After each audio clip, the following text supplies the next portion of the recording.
Bienvenue sur Africa 24 pour cette nouvelle édition du 12-15. Au sommaire, arrestation ce lundi à Madagascar de l'ancien président malgache Marc Ravaloman.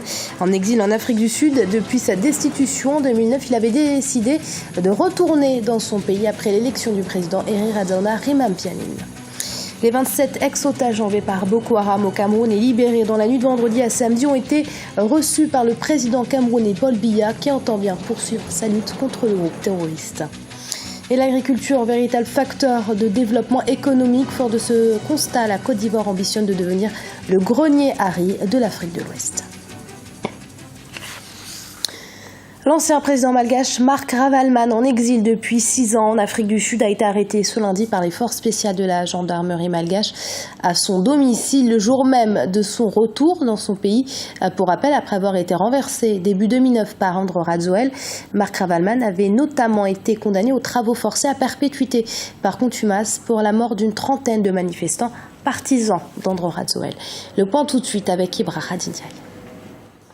L'ancien président de la République, Marc Ravaloman, est de retour sur la Grande Île dans la nuit de dimanche à lundi, après 5 ans d'exil en Afrique du Sud. Il avait prévu de tenir une conférence de presse devant son domicile, mais il a été aussitôt arrêté ce lundi matin par les forces de l'ordre. Après son éviction du pouvoir, Ravaloman est parti en exil en Afrique australe. Et il est resté pratiquement près de 5 ans d'exil en Afrique du Sud. Il a tenté plusieurs fois de revenir, mais il en a été empêché parce que, effectivement, tant que André Rajoelina était au pouvoir, il y avait ce risque d'affrontement et de confrontation. Maintenant que Madagascar sort de ces années de crise avec un nouveau président élu au suffrage universel, Ramaphosa, le climat politique à Madagascar est en train de se stabiliser. Et donc, il n'y avait plus de raison pour que Ravaloman reste en exil en Afrique australe. Après les élections de décembre 2013, l'ancien président Marc Ravaloman avait annoncé en juillet 2014 qu'il était prêt à comparaître devant une cour malgache pour répondre des accusations portées contre lui. Son retour, aujourd'hui, le place face justement à ses responsabilités devant la justice. Quand on sait que par le passé, ses gardes avaient tué, je pense, une trentaine de personnes de son opposant de l'époque, André Rajoelina, et que donc il doit répondre devant la justice puisqu'il avait été condamné par contumace et que donc il doit exécuter sa peine. Destitué en mars 2009, l'ancien chef de l'État, Marc Ravaloman, a été condamné par contumace aux travaux forcés à perpétuité pour la mort d'une trentaine de partisans d'André Rajoelina. Les 27 ex-otages enlevés au Cameroun par Boko Haram et libérés dans la nuit de vendredi à samedi ont enfin pu retrouver leur famille après plus de 76 jours de captivité dans le nord-est du Nigeria. Ils ont également été reçus au Palais de l'Unité par le président camerounais Paul Biya. Reportage de notre correspondant Narcisse Dombé. Joie et émotion étaient perceptibles ce lundi au Palais de l'Unité au cours de la rencontre entre le chef de l'État camerounais Paul Biya et les 27 ex-otages. Malgré quelques signes de fatigue, les 10 Chinois et 17 Camerounais libérés samedi dernier par Boko Haram sont en bonne santé. Parmi eux, l'épouse du vice-premier ministre Amadou Ali, le lamido de Kolofata, son épouse et 6 de leurs enfants. Cependant, aucune information fiable n'est disponible en ce qui concerne les conditions de leur mise en liberté, même si certaines sources parlent d'un gros échange de prisonniers. Selon le président Paul Biya, principal artisan de cette libération, cette opération doit en partie son succès à la collaboration entre l'armée et les populations.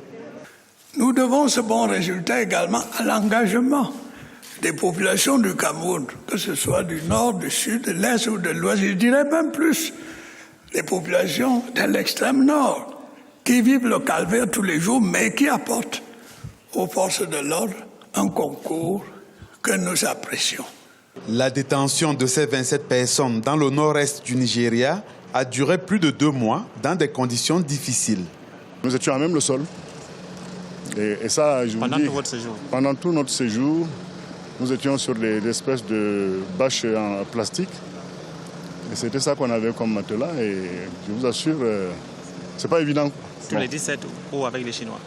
Tous les 17, les Chinois ne les voyaient pas. Je dois vous dire que les 17, d'abord, les femmes et les enfants ont été séparés des hommes.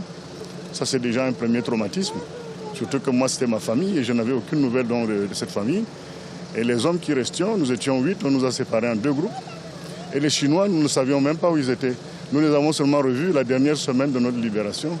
Avec la libération de ces 27 Chinois et Camerounais, la secte islamiste Boko Haram ne détient plus aucun otage enlevé en terre camerounaise. Sur le terrain, les combats se poursuivent et s'intensifient.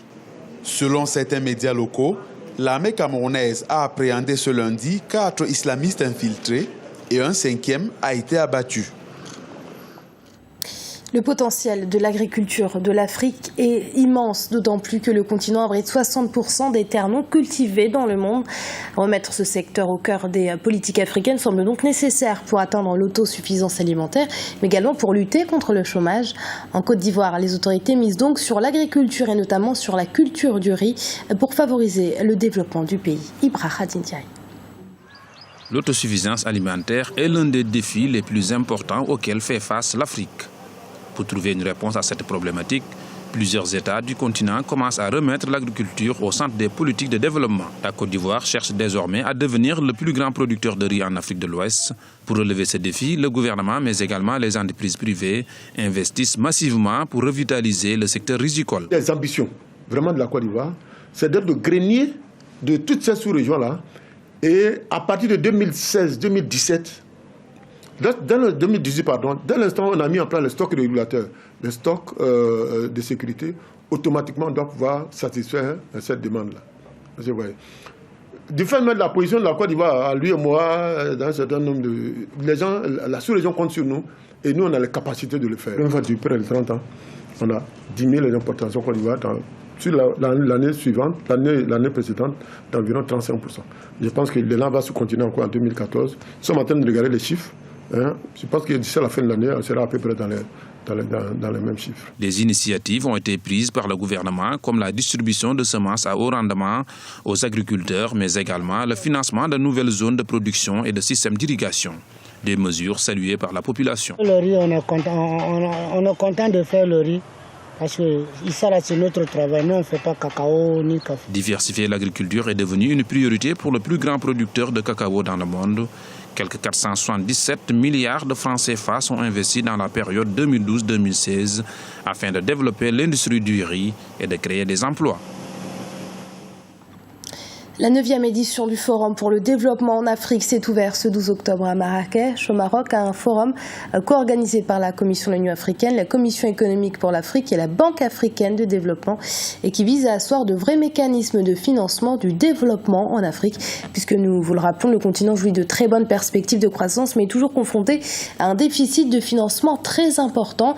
Comme nous vous le disions, ce forum est organisé à Marrakech, au Maroc, pour la première fois et notre envoyée spéciale Marie-Angèle Touré est sur place. Je me trouve actuellement dans la salle plénière du centre de conférence où a lieu cette 9e édition du Forum pour le développement de l'Afrique. C'est une première à Marrakech, ici au Maroc. Pour rappel, il a pour thème des modes de financement innovants pour la transformation de l'Afrique, car le continent africain, effectivement, en a besoin. Et il se tiendra jusqu'au 16 octobre. Il a débuté ce lundi. Alors les participants viennent des 4 coins du continent africain, il faut le spécifier. Ils vont débattre et donner leur point de vue sur des thèmes cruciaux que je vais vous citer d'ailleurs. La mobilisation des ressources nationales, les flux financiers illicites, les capitaux privés, les nouveaux types de partenariats. En Afrique, on en rencontre beaucoup, notamment avec l'Asie ou avec l'Amérique latine.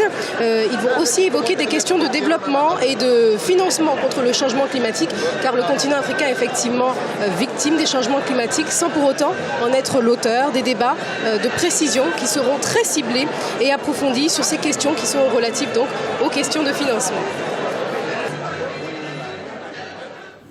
La Tanzanie a connu ces dernières années une série d'attaques sur les personnes atteintes d'albinisme. Certaines croyances populaires font en effet de l'albinisme un signe de sorcellerie. Face à cette insécurité à laquelle sont confrontés les albinos, le gouvernement tanzanien a décidé de rassembler les enfants atteints de cette maladie dans des écoles sécurisées. Une action vivement saluée par les familles qui se disent enfin soulagées. Hanel Farou. À Dar es Salaam, cette classe accueille au premier rang un écolier que le gouvernement tanzanien a décidé de protéger. Wigulu est albinos. Âgé de 10 ans, il a été agressé en raison de son albinisme. Avec un ami, nous marchions près des champs lorsque 2 hommes ont commencé à nous jeter des pierres. L'un d'entre eux a ôté son chapeau pour couvrir mon visage. Je ne pouvais plus voir. Il m'a coupé mon bras et s'est enfui. Vous n'imaginez pas à quel point je suis heureux pour lui qu'il vive là-bas. Parce que s'il était resté là, je l'aurais perdu. Dans un rapport publié en 2012, une ONG tanzanienne expliquait que des croyances populaires font de l'albinisme un signe de sorcellerie. Pour éviter aux enfants d'être la cible d'attaque, les autorités ont créé 13 centres à travers le pays pour les accueillir. Après le déclenchement de la mise à mort des albinos, le commissaire régional a décidé de désigner un endroit pour garder en sécurité ces personnes. Ici, nous gardons les enfants qui craignent de disparaître.